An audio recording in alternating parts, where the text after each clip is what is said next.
Amigos, bienvenidos a Rimble 35. ¿Qué tal estáis? Hoy vamos a hacernos eco de uno de los casos más increíbles de la historia de la ufología, el llamado caso Varginha, sucedido en Brasil en 1996, y que es un caso importante porque implica más de 80 testigos, más militares, autoridades brasileñas. Aquí hubo de todo, y aunque muchos quisieron desacreditar este caso, ufólogos y estudiosos tan prestigiosos como el profesor John Mack fueron in situ al lugar, investigaron y, por supuesto, entrevistaron a los testigos y concluyeron que esto verdaderamente sucedió.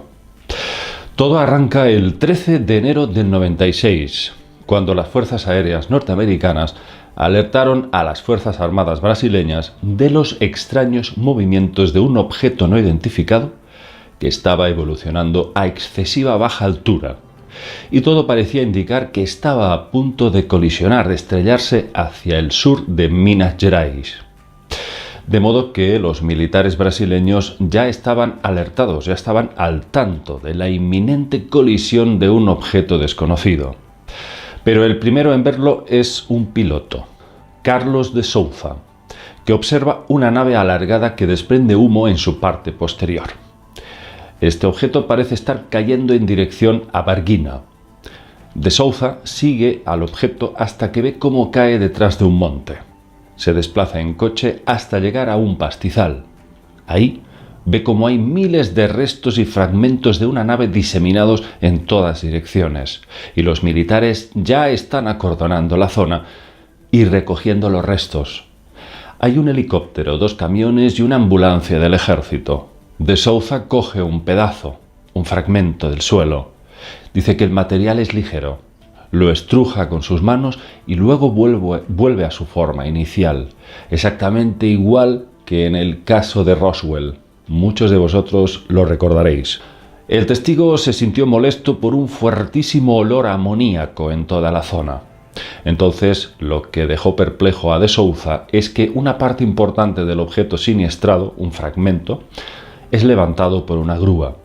Los militares estaban literalmente recuperando lo que quedaba de la nave. En un momento dado, uno de los militares detuvo a De Souza y empezó a intimidarle. Lo típico: ¿qué hace usted aquí? Bueno, como hable de eso tendrá problemas. A partir de ese momento y en los días venideros, los habitantes de Minas Gerais y Varginha detectan un fuerte movimiento de tropas militares y extraños camiones merodeando por todos lados. El día 15 de enero, 2 días después de la caída del objeto, varios testigos advierten de la presencia de hombres uniformados de la Fuerza Aérea Norteamericana. Hay helicópteros y mucho movimiento, como si estuviesen buscando a alguien. También se observan camiones con soldados que parecen estar merodeando el terreno. Pero la gravedad del asunto empieza el día 20 de enero, cuando comienzan a pasar cosas extrañas en la granja de Oralina Augusta y Eurico Rodríguez. Son la 1:30 de la madrugada, cuando estos dos testigos, escuchan como el ganado hace demasiado ruido.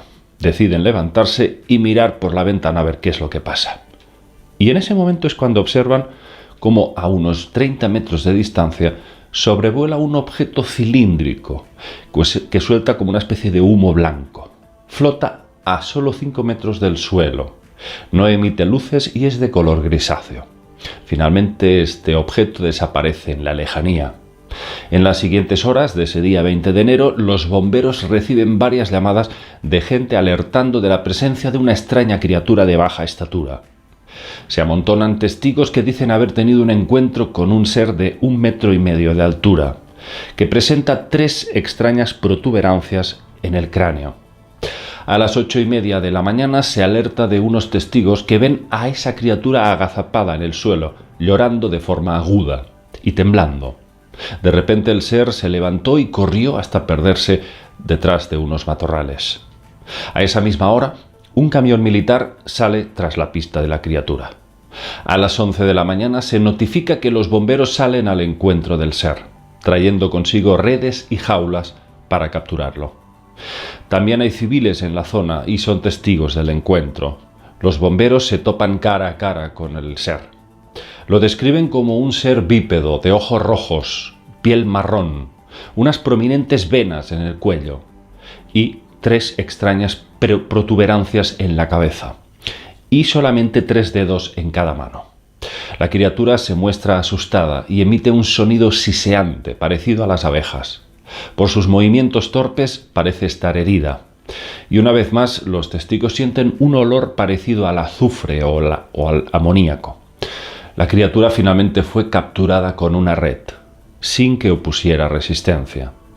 La metieron dentro de una caja y la entregaron a los militares, pero, según testigos paralelos, no fue una, sino 2 las criaturas capturadas, porque ese mismo día 20 por la tarde, 3 adolescentes testificaron haber tenido un encuentro con un ser descrito exactamente igual al anterior.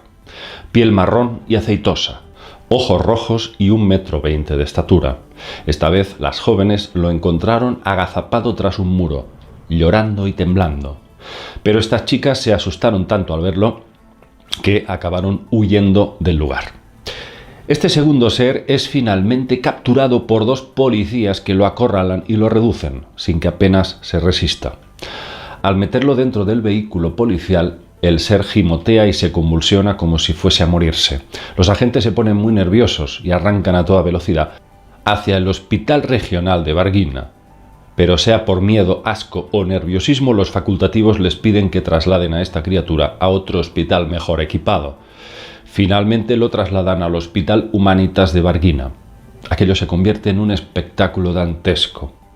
Decenas de civiles vieron a la criatura. Ataques de pánico, gritos, todo el hospital se paralizó y los médicos intentaron reanimar a la criatura por diversos medios. Pero cada vez resultaba más inútil. Los signos vitales del ser parecían caer en picado. Y llegamos ya al 22 de enero, 2 días después. El ser fallece a las 18 horas. Hora de analizar el cuerpo y trasladarlo. Observan varias anomalías.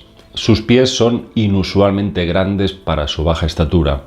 De hecho, los pies se componen únicamente de 2 únicos dedos. El cuerpo está como untado de un extraño aceite o sustancia gelatinosa y desprende un olor nauseabundo a amoníaco que inunda el hospital. Tiene 3 dedos en cada mano. Carece de órganos reproductivos. La cabeza es enorme y presenta efectivamente, como decían los testigos, 3 bultos.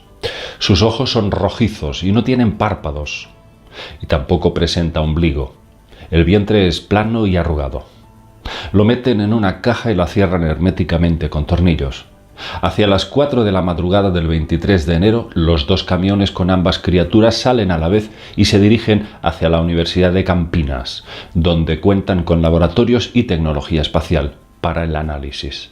Mientras un camión transporta el cadáver de aquel ser que falleció, en el otro llevan al primer ser capturado por los bomberos, que al parecer sigue en vida. A partir de aquí se pierde la pista de hacia dónde son trasladados.